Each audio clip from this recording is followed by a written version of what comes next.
Welcome again to Joe Stunner Boxing. I hope you're doing well. One of my favourite fighters is Marvellous Marvin Hagler, and I'm sure I'm not alone in admiring Marvin. I remember when he came to Britain, beat up Alan Minter and became world middleweight champ, and the disgusting post-fight activities of these idiots at ringside slinging bottles into the ring and being racist, and it just makes you puke. But anyway, Marvin is one of my favourite fighters, during my lifetime, one of my favourite fighters, and I always loved watching him fight. And he was also one of my grandfather's favourites, and my grandfather was pretty much the man who got me into boxing. But even though when I talk about Marvin to people, a lot of them say, oh, he was the greatest middleweight ever, the greatest middleweight ever, I have to disagree, respectfully disagree, because to me, the greatest middleweight of all time is Harry Greb. The Pittsburgh Windmill, he was called, nicknamed. And it's really quite extraordinary what he achieved, because he was born on June the 6th, 1894, and died at the age of only 32. That was on October the 22nd, 1926. And the result of his, the cause of his death was that he was having an operation on his nose, which was giving him problems because he couldn't breathe properly. He busted several times. He also had a few car accidents, which is where he banged his nose, and as a result of I think it was an infection, and he died. He died very, very young, of course. I mean, and during his career, his final tally. There is some controversy about this, because people from that era had a lot of what were called newspaper decisions. This is basically where people sitting ringside who were sports journalists would give their opinion on who won, and it would go down as a newspaper decision rather than a no decision. And I think BoxRec, when they put a guy's complete record up, they exclude the newspaper decisions. I think that's true.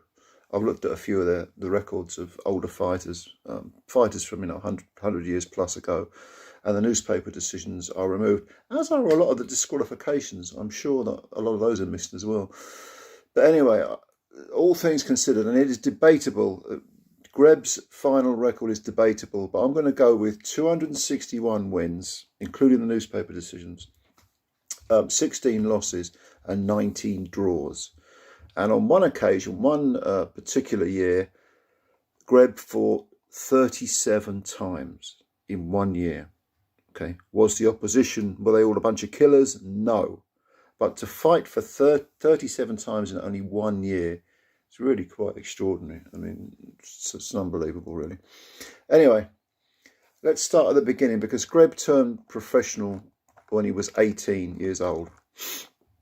And as was the case, they matched him tougher than tough in those days. He ended up the same year, 1913, he turned professional. And November of 1919, having already had about 8 fights, I think it was, he fought a world contender for the middleweight title called Joe Chip. And he got knocked out in the second round. And at the time, the young the young Greb, who didn't yet have his man strength, he basically just got knocked out, because he weighed about 142 pounds, and Joe Chip was a middleweight contender. He knocked him out in 2 rounds. But such is the way of the world in those days, of the fistic world. This is absolutely bizarre by today's standards. Dempsey, why do I keep calling Dempsey? Greb. We'll get to Dempsey in a minute. Harry Greb, who we're talking about, after getting knocked out by Joe Chip, and that was in November, the 29th of November, I think it was, he actually still had 2 fights in 1913. He had a further 2 fights, came back from being knocked out, and won them as well, And at this point, of course, this is the first year of his career. He's, he's not fighting killers, although he fought Joe Chip, who was a leading contender. But a lot of the people he's fighting have got, he fought people having their debuts, I think.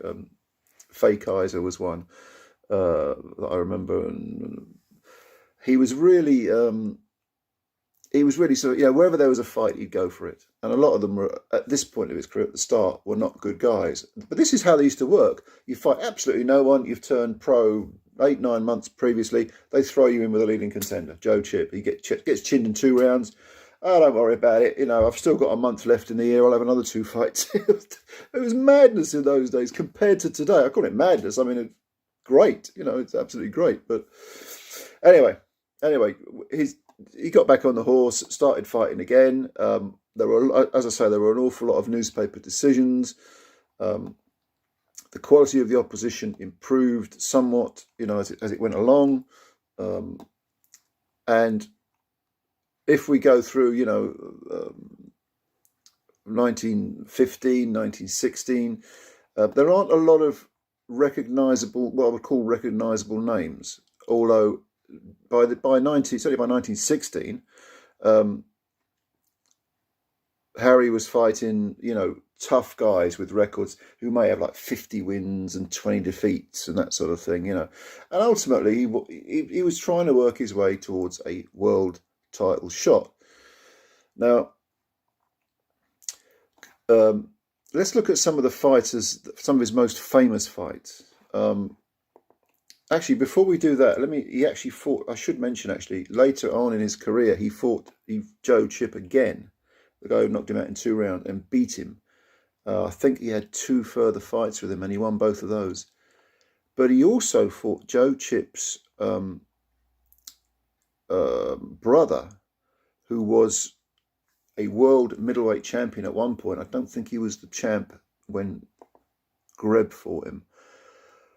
But he beat George Chip, a world middleweight champ. And in actual fact, if you look at that mass of fights that he had, again, I'll repeat it, it's 261 wins, 16 losses and 19 draws. That's the version I'm going to go for, although there are ones that contradict, that are slightly different.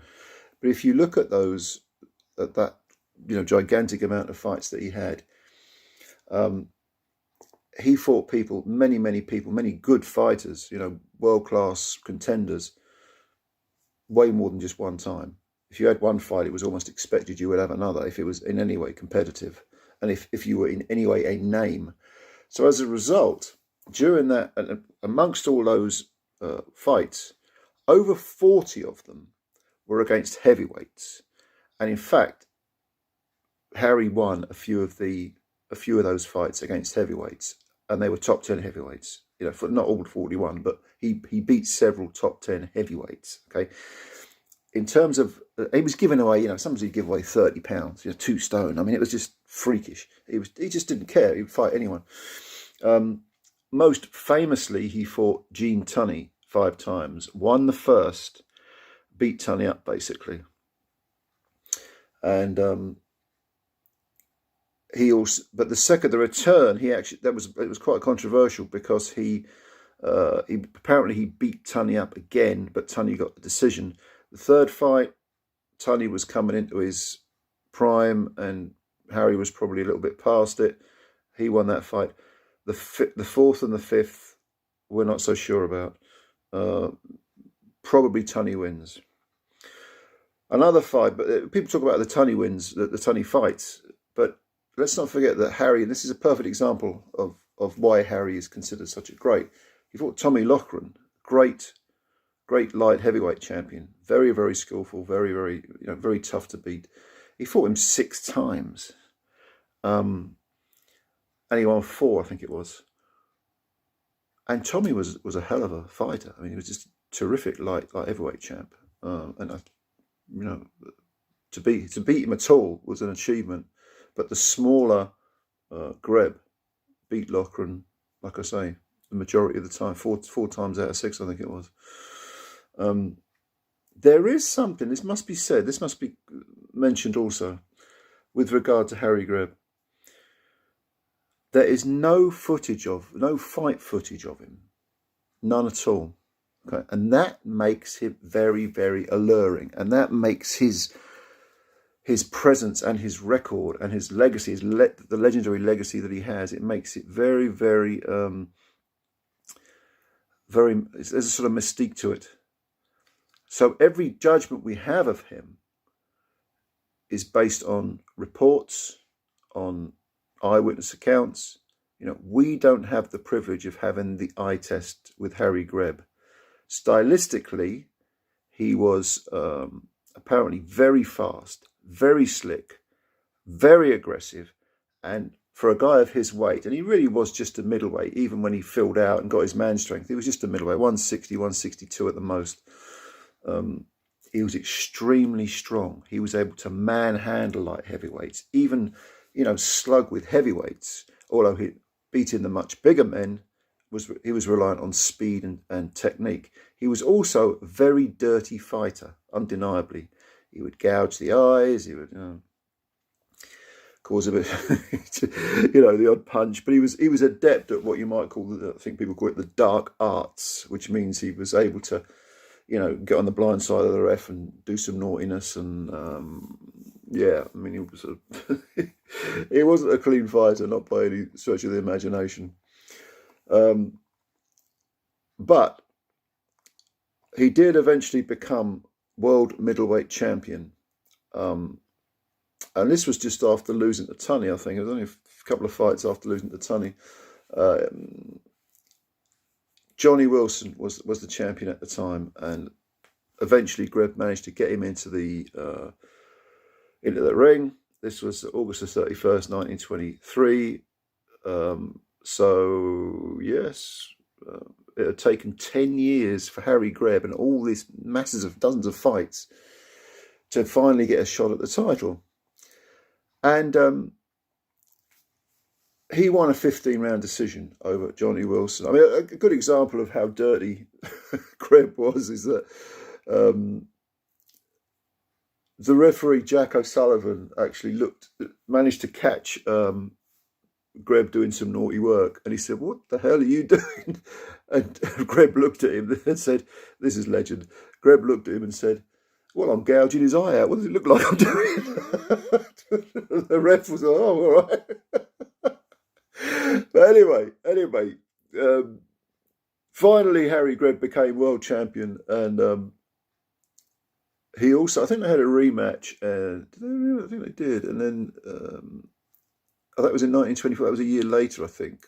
I'm doing this on memory. And he won another 15-round decision. So he became world middleweight champion, deservedly so. He'd fought, like I say, he'd fought all these heavyweights, all these light heavyweights. He actually, during his career, beat 6 light heavyweight champions. So at middleweight, he was pretty much unbeatable. He fought one of the most well-known middleweight title defenses he had was against a brilliant welterweight champion called Mickey Walker, the toy bulldog, they called him. And Walker himself was a great champion, a great fighter. He was welterweight though. He moved up to middleweight, and again, a lot of dirty tactics reportedly, because again, there's no footage of Greb's fights, including this one. But what's going on there? Anyway, it was a roughhouse battle, a good old scrap, and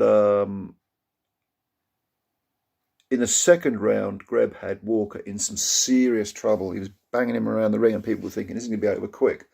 This was a rare occasion when Greb was actually the bigger man, but Walker, being a great fighter himself, managed to fight back and went the 15-round distance, but lost.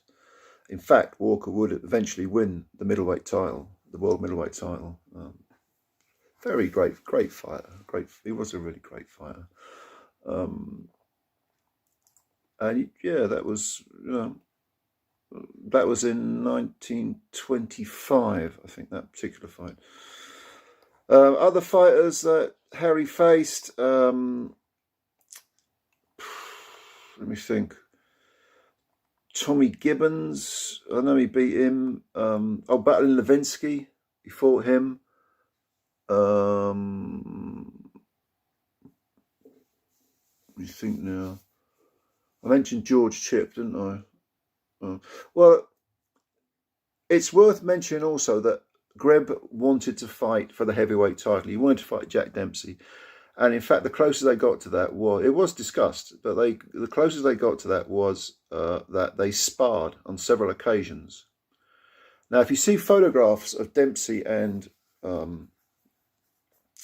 Harry Greb standing together, Dempsey dwarfs Greb. He's about 4 inches taller, at least, I'd say.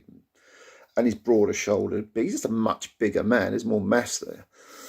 But when they sparred, and again, we're going on reports. Unfortunately, this is what's so mystical about Greb. There's no fight footage at all. But when they sparred, apparently the speed and the aggressive attitude, the constant aggression and speed and technique as well, because Greb could fight. He had a bit of technique. Was too much for Dempsey. And Dempsey later described, and he openly admitted, the hardest thing I ever had to do was try and land a punch on Harry Greb because he's so damn quick. So the sparring sessions were competitive. And, Dempsey walked out of there with a black eye. And Harry Greb, did get the better of him in sparring. That's what all the reports say. In a real fight, of course, sparring's not real, although sparring can be very competitive if it becomes a sort of fight rather than a training exercise. But apparently, Greb was getting the better of Dempsey. Whether he could have done it in a real fight over a long distance, we don't know. Probably not. There's just too much mass there. Perhaps Dempsey would have ground him down. But Dempsey did admit the only way I could have beaten this guy is to knock him out, because he's just too fast, he's too slick, he's too busy. And he's surprisingly strong in the clinches as well, although, again, Dempsey was a much bigger man. So, but he never got the chance of that. So, moving on. Did I mention Tommy Gibbons? He fought Tommy Gibbons as well. Billy Misk was another guy, very, very good fighter that Harry fought. And he was just an incredible fighter. I think BoxRec, if I remember rightly, they will list all of the 261 wins and whatever it was.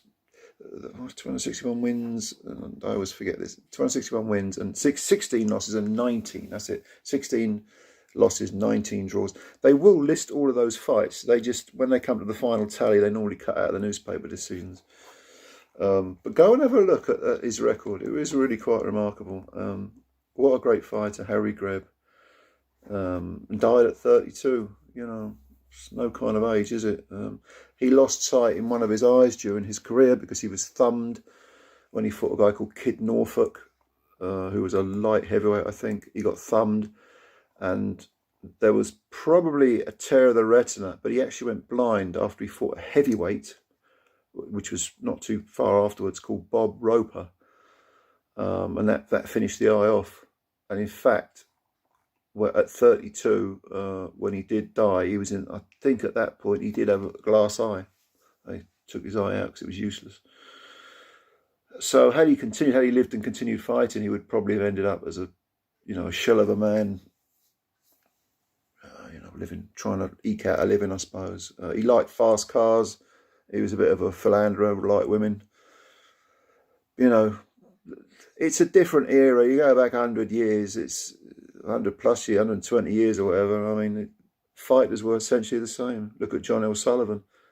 Liked the drink, liked the women, liked the flash motors and everything. Harry Greb was no different. He was a tough working class guy, but teak tough. Really, really tough. A great, great fighter. Where would you put him in the top 10 of all time? I've had conversations with people who think Harry Greb is the greatest fighter ever. Don't know whether I'd go that far, although he's in the mix. I'd say top 5, probably. Certainly top 10. But for me personally, the greatest middleweight champion of all time. Much love to Marvin Hagler, Ray Robinson, Monzon, great, great champions. But Greb, for me, is number 1 at middleweight. That's what I would say. So anyway, that's just a little sort of overview of Harry Greb. I know I've got, it's nearly 20 minutes long now, this video, but, I could have talked about Greb. I could go into detail on his record, like the occasion when he suffered a second round TKO because he broke an arm. His arm was broken. Who was that against? Yeah, I can't remember the fighter. It was not a well-known fighter, but he busted his arm, and what did he do? 2 months later, after having a snapped arm, and it was snapped properly, it wasn't just a fracture, it was snapped. 2 months later, he's back in the ring. Different era, wasn't it? Tough guys. Anyway, that's Harry Greb for you. If you've got any thoughts, leave them below, of course. And thank you for listening to this rather long video, but hey, it is what it is. Yeah, leave your comments below. I like reading your comments if you've got any thoughts about Greb. Do you think he's the greatest middleweight ever? What do you think of his career? Isn't it really, you know, it's like the holy grail is finding fight footage of Harry Greb. There is footage of him sparring with, who was it? I can't remember offhand. But there's some, not sparring, but sort of play sparring, just moving around, doing a few moves. That's the only footage that exists of him, no fight footage at all. But what do you think of him? Comments below. Subscribe to the channel if you're new, please. Hit the subscribe button. And if you like this video, hit the like button. But that's one of my favourite fighters for you. The greatest middleweight of all time, in my humble opinion, Harry Greb. We'll speak again soon. Bye-bye for now.